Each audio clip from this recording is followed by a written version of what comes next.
নমস্কার, জয় বড়মা। Travel with Bubai চ্যানেলে আপনাদের সবাইকে স্বাগত জানাই।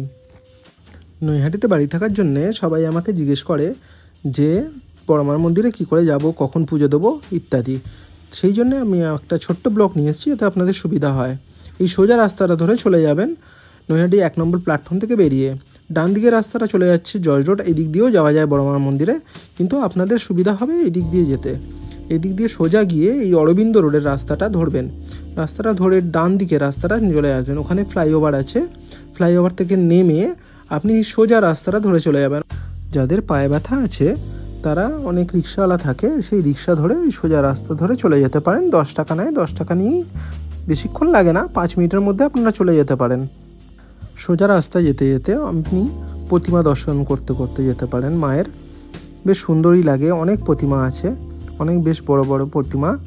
দেখতে দেখতে সোজা চলে যাবেন রাস্তায়, দেখতেই পারবেন নৈহাটি বড়কালী পূজা সমিতির পুজো। দেখুন মায়ের মূর্তি তৈরি হচ্ছে। প্রতিবারই কালী পুজোর আগের দিন সকাল থেকে মায়ের পুজো নেওয়া হয়। আপনারা যদি ফল মিষ্টি আপনাদের যা যা সামগ্রী আছে মাকে দান করতে ইচ্ছুক, কালী পুজোর আগের দিনই দান করতে পারেন। তবে ফল মিষ্টি দিলে কিন্তু কুপন নিতে একদম ভুলবেন না। পরের দিন সকালবেলা থেকে ওই কুপনের বিনিময়ে প্রসাদ দেওয়া হয়। মানে কালী পুজোর পরের দিন সকালবেলা থেকেই কিন্তু প্রসাদ দেওয়া হয়, প্রসাদ ভোগ সমস্ত কিছু দেওয়া হয়। আর কুপনের বিনিময়ে আপনাদের একটা সন্দেশের প্যাকেট দেওয়া হবে। তবে এই কদিন কিন্তু বড়মার মন্দির বন্ধ থাকে।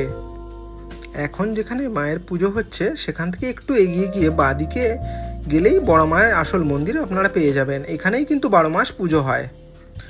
সকাল সকাল আসলে কিন্তু ভোগের কুপনও আপনারা পেতে পারেন, এবং দুপুরবেলায় মায়ের মন্দিরে ভোগ বিতরণ করা হয়, ভোগের প্রসাদও দেওয়া হয়। আপনারা সকালে এসে কুপন যদি কালেক্ট করে নিতে পারেন তাহলে দুপুরবেলায় মায়ের মন্দিরে ভোগও খেতে পারবেন আপনারা। এবারে দণ্ডি কাটার সময় সোমবার ভোরবেলা থেকে সোমবার সন্ধ্যে 6টা পর্যন্ত। এবারে বড়মার পুজো শুরু হবে রাত্রি 12টা থেকে, আর পুষ্পাঞ্জলি হবে রাত্রি 2:30টার সময়। আর পুষ্পাঞ্জলি দিতে অবশ্যই ফুল বেলপাতা সঙ্গে নিয়ে আসবেন। এখান থেকে একটু গেলেই পাবেন মা ব্রহ্মময়ী কালী মন্দির। আপনাদের সবাইকে অবগত করে রাখি, এই মা ব্রহ্মময়ী কালী মন্দিরে আগে পুজো হয় এবং এখনও পাঠাবলির প্রচলন রয়েছে।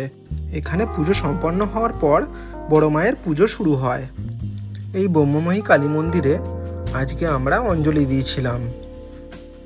25শে অক্টোবর শনিবার পর্যন্ত বড়মার মন্দির সর্বসাধারণের জন্য পূর্ণরূপে বন্ধ থাকবে।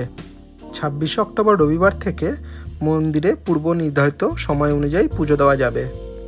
মন্দিরে বসে প্রসাদ গ্রহণ শুরু হবে 3রা নভেম্বর সোমবার থেকে। এখানে সামনে এগিয়ে গিয়েই নৈহাটি ফেরিঘাট, আর এখানেই বড়মার বিসর্জন হয়। আগামী শুক্রবারে বড়মার বিসর্জন হবে, আর এই রাস্তাতেই দণ্ডি কাটা হয়। আগামী শুক্রবার বড়মায়ের এই বড় প্রতিমার বিসর্জন হবে। বড়মায়ের বিসর্জনের সময় বড়মাকে ফুল দিয়ে সাজানো হয়, সমস্ত গয়না খুলে রেখে। সেই রূপও দেখার মতন। আশেপাশে অনেক দোকান পাবেন যেখানে বড়মার ফটো বিক্রি হয়। ইচ্ছা করলে এখান থেকে বাড়িতে ফটো নিয়ে যেতে পারেন। তবে এই সময় প্রচণ্ড ভিড় হয়, আর পুজোর দিন তো ঢোকাই যায় না প্রায়। অনেক দূর দূরান্ত থেকে দর্শনার্থীরা আসে বড়মার দর্শন করতে। এই সময় কিন্তু মানি পার্স আর ফোন খুব সাবধানে রাখবেন। বড়মার এইখানে ঢুকতে গেলে মানে প্রচণ্ড ধাক্কাধাক্কি আর চাপাচাপি হয়, তো খুব সাবধানে রাখবেন দুটোকেই। আরেকটা জিনিস তো বলতে ভুলেই গেছিলাম, যারা মানত করে পুজো দিয়েছেন, মানে সোনার উপর জিনিস দিচ্ছেন বড়মার কাছে, তারা আলাদা কাউন্টার থাকে, সেই কাউন্টারে গিয়েই দেবেন, নির্দিষ্ট কাউন্টারে, এবং তার বদলে কুপনও দেওয়া হয়। সেই কুপনের বিনিময়ে আপনারা প্রসাদ পাবেন। আশা করছি মোটামুটি একটা ইনফরমেশান দিতে পেরেছি। যদি কারো কোনো জিজ্ঞাসা থাকে আমার কমেন্ট বক্সে কমেন্ট করুন। আমি যতদূর সম্ভব আমি চেষ্টা করব আপনাদের সমস্ত প্রশ্নের উত্তর দেওয়ার। আর ভিডিওটি ভালো লাগলে লাইক করতে একদম ভুলবেন না, আর শেয়ার করে দিন বন্ধুদের মধ্যে যাদের কোনো বড়মা নিয়ে জিজ্ঞাসা আছে। Thank you. জয় বড়মা।